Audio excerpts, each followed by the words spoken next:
일단 미감부터 달라져요. 제가 나눴던 이런 몇 가지 공통점에 따라서 신기하게 안녕하세요. 운동전도사 운전사입니다. 제가 평소에 유튜브나 책에 어떤 문구만 있으면 이 손이 가만히 있지 못하게 되는 경우가 있어요.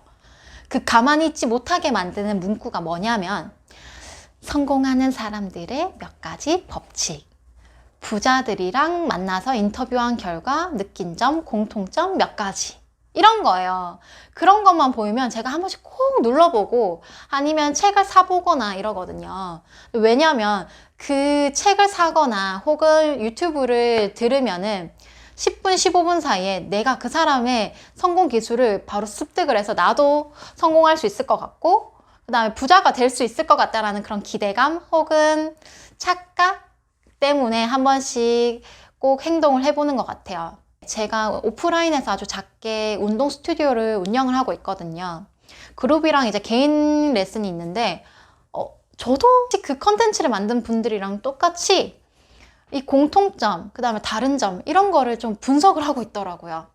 일부러 막 이 사람은 저렇네, 저 사람은 저렇네 라고 한 거는 아니고 제가 몇 년 정도 이제 사람들이랑 소통을 하다 보니까 나름 이제 깨달은 점이 몇 가지 있는 것 같아요. 그래서 그런 거에 대해서 여러분들이랑 한번 이야기를 나눠볼까 합니다. 일단은 부류가 어떻게 나뉘냐면은 꾸준히 하는 사람과 꾸준히 하지 못하는 사람.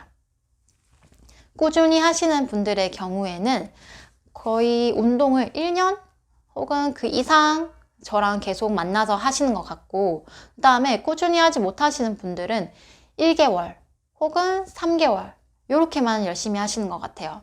근데 또 꾸준히 하냐 꾸준히 하지 않느냐 이걸로만 또 따지지는 않아요. 그 꾸준히 하는 기간도 중요한데 그 꾸준히 하는 기간 중에서 어떻게 꾸준히 하냐도 중요한 것 같아요. 예를 들면은 주 2회씩 저희가 거의 수업을 하고 있는데 주 2회씩 꾸준히 나오는 사람, 아니면 1회씩 꾸준히 나오는 사람이 있고, 그다음에 퐁당 이런 식으로 본인의 스케줄이나 그 다음에 개인적인 사정이 있겠죠. 그런 것 때문에 정말 들쭉날쭉하게 오시는 분들이 계세요. 그래서 첫 번째 부류가 뭐냐면 기간을 오래 가지고 가는데 그거를 퐁당퐁당이 아니라 정말 지속적으로 이 업다운이 없이 잘 오시는 분들이 계시고, 그 다음에 정말 퐁당퐁당 빠지시는 분들이 계세요. 그런 분들의 차이점이 또 있고요. 두 번째로는 또 어떤 게 있냐면 이제 오셔서 문제예요. 저는 개인적으로 오셨을 때 조금 이야기를 많이 거는 편이에요. 마음을 알아야지, 그 다음에 이 사람이 어떻게 생활을 오늘 하고 왔는지 그거를 제가 좀 알고 있어야지 어떤 운동을 제공을 해드리고 이 사람이 오늘 왜 어깨가 아프고 왜 허리가 아픈지를 파악할 수 있으니까 제가 일부러 넌지시 농담인 양 그냥 계속 말을 걸거든요. 근데 그때 이 반응이 두 가지로 나뉘어요. 웃으면서 이야기하시는 분이 계시거나 아니면은 좀 부정적으로 이야기하시는 분들이 계세요. 긍정적으로 이제 얘기하는 건 뭐냐면 그냥 웃으면서 이야기하는 게 아니라 만약에 자기가 문제가 있어요. 그래서 선생님 제가 오늘 허리가 아픈데 아니면은 발바닥이 아픈데 왜 아픈지 모르겠어요 라고 하시는 분들이나 제가 오늘 뭐 이런 데스크 작업을 했는데 뭐 아파요 라고 그냥 얘기하시는 분들은 그나마 긍정적이신 분들이에요. 아니 이게 긍정적인 게 맞아요. 근데 부정적인 분들은 일단 미감부터 달라져요. 여기가 계속 아픈데 왜 아픈지 모르겠어요. 왜 자꾸 아프지? 오늘 운동하는데 이거 제대로 해낼란가 모르겠네. 이런 분들이 계시고, 이거는 차이가 뭐냐면은 그냥 있는 사실에 대해서 얘기를 그냥 해주시는 분. 그 다음에 두 번째, 이제 조금 부정적이라고 표현을 하자면은 그런 분들 같은 경우에는 화풀이 대상이라고 생각을 하시고 저한테 화를 좀 내거나 짜증을 내시는 분들이 계세요. 좀 다르죠? 긍정적인 거나 부정적이거나 이런 식으로 또 표현이 되는 분들이 계시고, 두 번째 맥락에서 이어지는 이야기입니다. 바로 뭐냐면 사람을 어떻게 대하냐, 그 차이인 것 같아요. 제가 긍정적이라고 했던 분들 있죠. 그런 분들 같은 경우에는 저를 정말 사람 대 사람 그냥 선생님과 그다음에 우리 회원 이 관계에서 그렇게 막 벗어나지 않는 형태에서 이제 대해 주시는데, 조금 부정적이라고 아까 표현했던 분들 같은 경우에는 저를 하대하시는 경우가 있어요. 근데 저는 이 운동을, 제가 수강료를 받는 값은 뭐냐면 운동을 알려드리고 이분의 건강을 좋게 만들어 드리기 위해서 받는 거라고 생각해요. 근데 이 수강료 안에 나의 그 다음에 나의 화풀이 값도 포함되어 있다라고 가끔씩 착각을 하시는 분들도 계시는 것 같아요. 어떤 분이 계셨냐면 개인적으로 뭐 무드가 안 좋은 날이 있을 거 아니에요. 그럴 때 참 당황스러웠었는데 뭐 물건을 던지거나 그다음에 수업 중간에 문을 팡 닫고 나가거나 이런 분들이 계셨어요. 사람을 대할 때 내가 돈을 줬으니까 위, 그 다음에 너는 아래. 그래서 내가 막대해도 돼. 이렇게 생각하지는 않으신 것 같아요. 그냥 선생님과 그 다음에 회원, 그 다음에 서로 역할이 있는 안에서 그냥 이루어지는 거고, 소통이. 그 다음에 인간적으로도 좀 배려를 해주시면서 서로 배려를 하면서 이제 수업을 하고 있는데, 다른 경우에는 수업료를 내가 줬으니까, 지불을 했으니까 너보다 내가 위라고 생각해 주시는 분들이 좀 계시는 것 같았어요. 이런 차이점이 좀 있더라고요. 제가 나눴던 이런 몇 가지 공통점에 따라서 신기하게 회원님들이 개인적으로 이제 직업이나 본인을 둘러싸고 있는 이런 환경들이 좀 다른 것 같아요. 참 신기하더라고요. 이 나눠진 태도에 따라서 이 사람의 직업도 다르고, 그 다음에 환경도 좀 다르고, 그 다음에 인상도 좀 다르더라고요.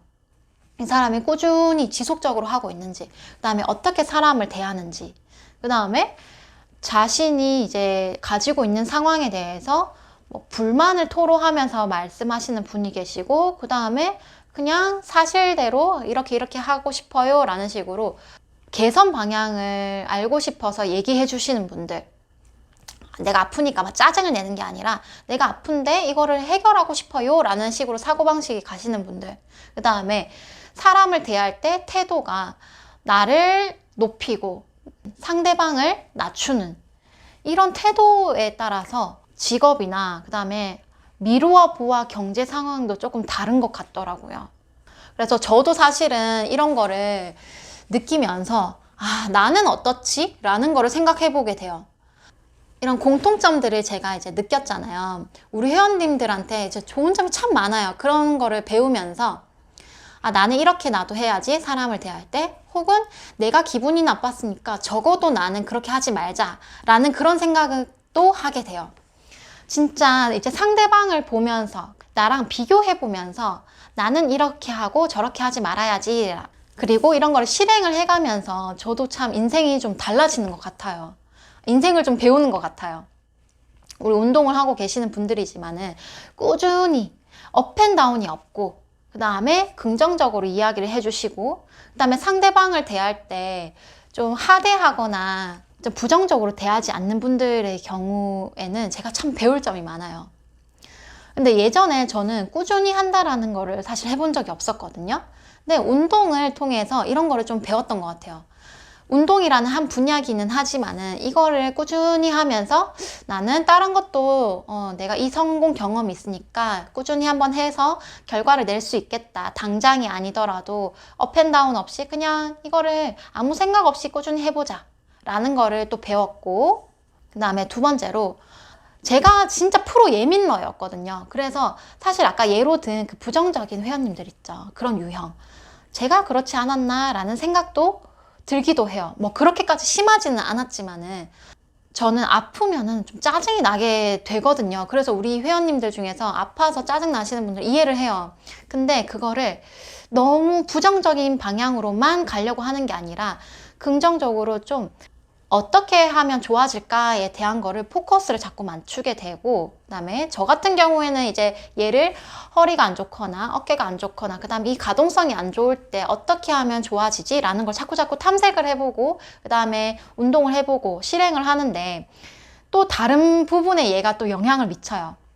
안 풀리는 일이 있어요. 그럼 내가 얘를 포기하는 게 아니라 어떻게 좋은 방향으로 갈 수 있을까라는 거를 또 다른 쪽에서도 신경을 쓸 수 있더라고요. 그 다음에 세 번째, 이거는 진짜 제가 나이를 먹어가면 먹어갈수록 저도 더 깨닫고 조심을 하려고 하는 건데, 방금 말씀드렸던 사람을 어떻게 대하고 소통을 하냐, 사람을 하대하지 않는 거. 직업에 귀천 없어요. 사람이 돈이 많냐 적냐에 따라서 나뉘지 않아요. 근데 내가 돈을 줬다라는 것 때문에 일부 사람들의 경우에는 막대하시는 분들이 계시잖아요. 근데 사람을 귀하게 여기고 그다음에 소통을 잘 하시는 분들의 경우에는 인간적으로도 그렇지만은 경제적으로도 그다음에 개인적으로도 업앤다운이 좀 덜 하다라고 말씀드렸잖아요. 제가 예전에 저도 그렇게 생각했는지도 몰라요. 직업에 따라서 혹은 학벌에 따라서 이런 거에 따라서 저도 사람들을 은근 나누어서 대하지 않았나? 속으로. 그런 것도 솔직하게 고백을 해봐요. 근데 나이를 먹게 되면서 이 점은 진짜 내가 고치고 그 다음에 항상 명심해야겠다라고 생각을 하는 게, 그 사람의 직업, 그 다음에 그 사람의 경제 상황, 지금의 상황은 전혀 상관이 없는 것 같아요. 모든 사람은 소중하고 모든 사람은 존중받을 수 있어요. 근데 존중받을 행동을 해야겠죠. 내가 더 가졌다고 해서 사람을 무시하는 행동이나 발언은 혹은 무의식도 좋지 않은 것 같아요. 저희 회원님들의 공통점과 다른 점을 설명하면서 이제 말씀을 드렸는데, 사실 극명하기는 해요. 경제적으로 조금 부유하신 분들, 그 다음에 직업적으로 혹은 자존감이 좀 높으신 분들, 그 다음에 뭐 인간관계가 좋으신 분들 같은 경우는 제가 설명했던 모든 전자에 해당했었고요. 그 다음에 좀 인상이 좋지 않거나 좀 자신감이 없거나 그 다음에 경제적으로도 좀 채워졌으면 하시는 분들, 회원님들의 같은 경우에는 두 번째에 많이 해당을 하셨던 것 같아요. 이런 공통점과 차이점을 알고 이 성공하시는 분들의 공통점을 내가 배우려고 하고, 부정적이었던 것들, 그 다음에 다른 점들, 성공과는 좀 거리가 멀었던 그런 점들에 대해서도 생각을 해보고 나는 어떤가에 대해서 생각을 해보면 좋을 것 같습니다. 이상 여기까지 운동전도사 운전사였습니다.